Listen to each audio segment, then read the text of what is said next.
Hey there, in this video I'm going to show you how to turn your Canon R7 into a full frame camera. Well, sort of, using a speed booster. I'm currently using the Viltrox speed booster and the Canon EF 16-35 f2.8 Mark III.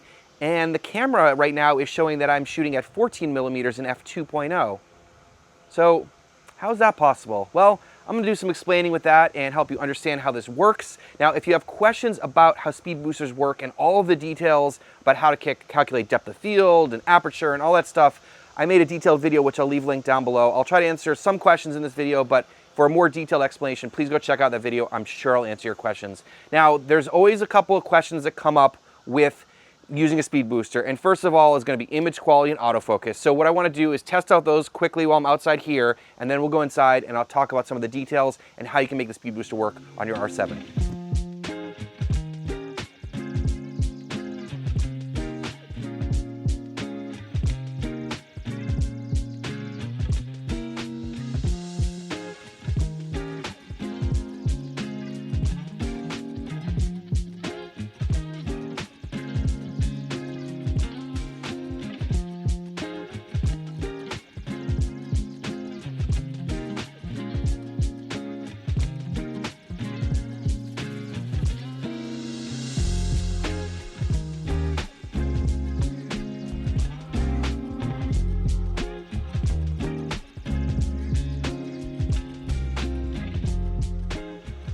As you just saw, the autofocus works really well with the speed booster. Let's get on talking about image quality.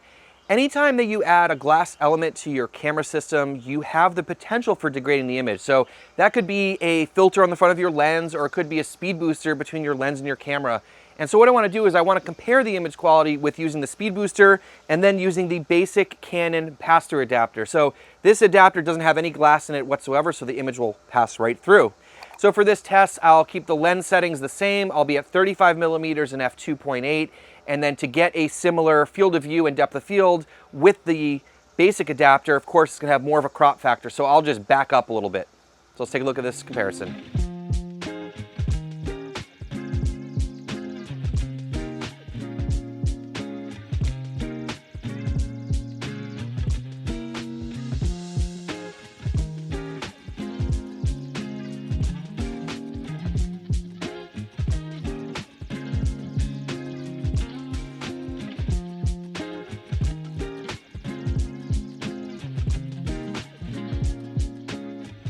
Overall, I think the image quality is very similar between the Canon adapter and the Viltrox speed booster, which is awesome.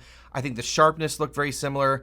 And what I did for those examples is I actually color graded the footage that was using the Canon adapter, and I transferred that over to the Viltrox speed booster footage with a slight change in exposure. So what I noticed though was that they did look slightly different, and even looking at the ungraded images, you can tell that the colors, the contrast, and the saturation are slightly different, but you can easily correct them. And as you can see here, what I did was I tried to get them matched as closely as possible, and I think you can definitely do that with some grading. As I mentioned earlier, if after I go through this you still have more questions, please go check out the detailed video that's linked down below. But I want to give you some basic information about speed boosters here in case you've never heard of a speed booster, and I want to give you some specific information for the R7. Now, full disclosure, I am talking about the Viltrox speed booster. They did send me this a long time ago to review. They don't know I'm making this video. They never paid me for this review or for this video, and the opinion of this is my own. But I did want to talk about the Viltrox speed booster, and I'll talk a little bit more about the Canon one, but it's more expensive, and I'll get into price and all that kind of stuff later. So there's two things that you probably often hear about speed boosters. First of which, you get an extra stop of light, and you get the same depth of field as a full frame camera. The extra stop of light is true. The second thing is kind of true. So we'll get into all that specifically for the R7. Now, first of all, what does the speed booster do? Well, it's a converter as well, because remember, this is an RF mount camera. It's an APS-C. And then you need to use an EF full frame lens. So keep that in mind. I know a lot of people are gonna say, Josh, can you put the Sigma 18-35 on here? No, that is a crop sensor lens. You need to use full frame EF glass, the Viltrox speed booster or the Canon one, onto the RF crop sensor body, similarly to like what you'd be doing on the C70. Okay, so how does this change the focal length? Let's talk about that first before we start talking about light. So this lens is what it is. You can't change what this lens is, but when you put the speed booster on the back of the lens, you're going to change what the camera sees. And I think this is what we have to understand. So now when you put this speed booster on this lens, this changes this lens in terms of what the camera sees. So this is a 0.71x speed booster, same thing with the Canon. And so what you need to do is think about what the camera sees. So if this is a 16 to 35, this is the EF 16 to 35 f2.8 Mark III, which is what I did the examples with before. If you multiply 16 and 35 by 0.71, this turns into roughly an 11 to 24 millimeter lens. Now this is not an 11 to 24 millimeter lens, but as the light and image pass through the speed booster, the camera sees it as an 11 to 24 millimeter lens. Now also, you need to multiply that 0.71 times the f-stop. So the f-stop of 2.8, which is the maximum aperture of this lens, when you multiply that by 0.71, you get 1.988. So what the camera sees is f2. Now I want to show you what this looks like in the camera because I know this can be a little bit confusing, especially if you've never used a speed booster.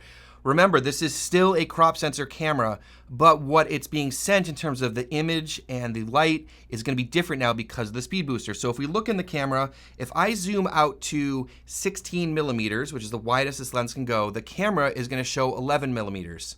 And when you zoom all the way into 35 millimeters, you'll see that the camera is at 24 millimeters. So this is different than what you normally would see. You'd think 16 to 35, but it's sort of the same idea because when you put a 16 to 35 lens on an APS-C camera, you know, you are not getting a full frame view of 16 to 35, you're getting an APS-C view of 16 to 35. So now you're just seeing an APS-C view of 11 to 24. Hope that makes sense. Now in terms of the aperture, remember I said normally this lens goes down to f2.8, but the camera is going to show f2. So if I show you on the camera, if I open up the aperture, it goes down to f2. So again, this is just what the camera is seeing. Now keep in mind though, that this lens only lets in an aperture of f2.8 in terms of depth of field, but we're gonna get more light into the camera. Now don't forget what I was saying before, this camera is still an APS-C camera. We're changing what's going on in front of the camera, but it's still reading it just like it was an APS-C camera. So this camera has a crop factor of 1.6 times that of a full frame camera. So if we take the 0.71 and multiply it by the 1.6, we get a new crop factor of 1.136. So that's not exactly full frame. Full frame would be a crop factor of 1 or 1.0, just there's no multiplication there. So this is a little bit more cropped in than a full frame camera, but not that much. And it's definitely closer to full frame than it is to APS-C. So for example, if I take that 1.136 and I apply that to my 16 to 35, this lens sort of becomes an 18 to 40 in terms of full frame. Now let's get on to light transmission. I already mentioned earlier in this video that this camera now sees a maximum aperture of f2 instead of the maximum aperture of this lens, which is f2.8. So you do get an extra stop of light, and I do want to explain that because it's a little bit confusing. Keep in mind that this lens is still an f2.8. No matter what's going behind it, this is still an f2.8. Now, if you don't have a speed booster involved, if you have a lens that will cover the image circle of the sensor, then no matter what size sensor you have, the exposure will still be the same. I made a video about crop sensors. If you have questions about this, I'll leave that one linked down below too.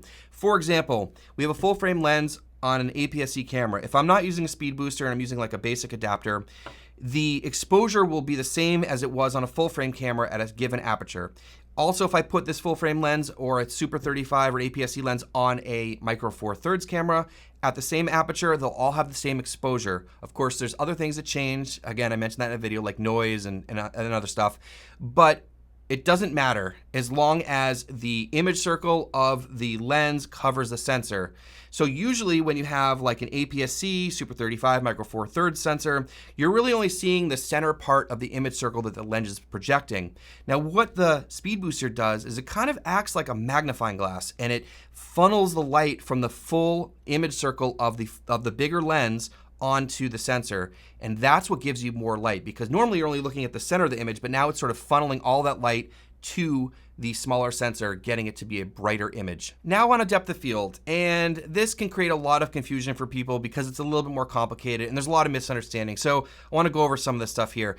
Remember, there are only 3 ways you can control the depth of field: focal length, the aperture of the lens, and the distance that the camera is to the subject.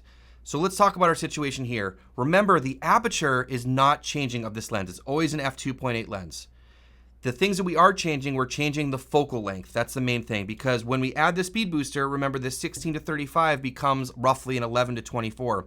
So we've made the field of view wider, which will give you a deeper depth of field.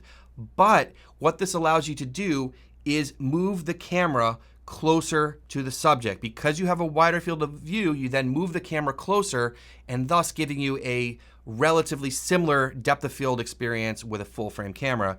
Now keep in mind that we already talked about that this crop factor is going to be a little bit more than full frame, so you're not going to get exactly the same, but with that combination of getting a wider field of view and moving the camera closer to the subject, you'll get a similar depth of field that you would get from a full frame camera with an f2.8 lens. You're probably at this point thinking, you know what, I should probably pick up a speed booster, and they are pretty handy. But let me give you another reason to maybe consider one. So if you have this adapter here, which is the basic $100 Canon adapter, if you're shooting on an RF mount Canon camera, you probably have one of these because you can adapt any EF mount lens. But this in combination with the speed booster gives you so much more versatility. So as we were talking about here with this example, the 16-35 full frame lens with the speed booster and the crop factor will give you roughly like an 18 to 40 millimeter full frame equivalence. But if you swap that out with the basic adapter, you'll get like a 25.5 to 56 millimeter. So this combination that I have right here with this one lens gives you from 18 to 56 in terms of full frame equivalence. That is a lot of versatility, and it'll work with any full frame EF lens that you have. So if you have this combination, you get a lot more use out of each lens. That's really cool. Now I also want to say, don't sleep on EF glass. And I want to make a separate video about this because I have a lot of thoughts on it. EF glass, a lot of them are awesome. A lot of them have great image quality. Of course, there's some much older ones, but a lot of, especially the L series lenses, have great image quality. This 16-35 is very close to the RF 15-35. Now, a lot of them have stabilization and all that stuff. And I know we all love the RF glass. It's beautiful. It's very sharp. The autofocus is awesome. They're totally silent, most of them, in terms of autofocus, all the benefits. But the value on EF glass and the versatility is huge. Not just for this system here, as I've been showing you, but you can adapt EF glass to a lot of other cameras. So keep in mind, you know, some of this EF glass, especially the L series glass, you can get for just over half the cost of new. If you look for a good used copy, you can hunt around. So think about EF glass. It's very versatile, and you can save a lot of money. Now this all sounds great. What are the issues here? Well, there is, as I said, potential for image quality loss, and I've made a video about this too, which I'll leave a link down below. On my C70, I stopped using the speed booster a lot outside, especially because with, you know, certain situations you can get potential flaring and a washed out look. And for me, I was getting this purple circle that was in the center of my image. And I've seen this in plenty of other creators' content, from Potato Jet to Dave Mays and Griffin Conway. These are all examples, if they've shared online, that they've had this issue with their speed boosters on their C70. Now, what I found was the Viltrox speed booster, I think, had a little bit less potential for this, but you still will get washed out looks and you'll lose contrast and you'll get some weird flaring at some points. Now, this isn't in every situation and your mileage may vary, and you know, it is what it is. So if you're in controlled lighting or you're really careful with it, I think the speed booster is great, but just be on the lookout for having that potential flaring and purple circle. Lastly, let's talk about the price. Currently, the Viltrox Speed Booster is selling for $268, which I think is a great deal. I'll leave an affiliate link down below for you to check out. Remember, affiliate links don't cost you anything extra, but really do help me out and help the channel. So I really appreciate it if you're gonna pick one up or just check it out. Go check that out down below. Now, the other option here is the Canon Speed Booster, which I didn't want to focus on because it's a lot more expensive. It's $600. I'm actually shooting on the Canon Speed Booster right now on my C70. But they work very similarly, and I actually, in the review of this speed booster, I did compare them, so I'll put that down below too. A lot of videos down there. You can use it. It does give you an error when you put it on the camera when you boot it up, the Canon speed booster, but it works fine. So again, you can use either if you have them, but if you're gonna go out and buy one, I'd probably recommend the Viltrox just because of the price on this camera. But overall, what an amazing addition for this camera, and I know that a lot of people were asking me about this, and you definitely just saw how well it worked in terms of autofocus and all that sort of stuff.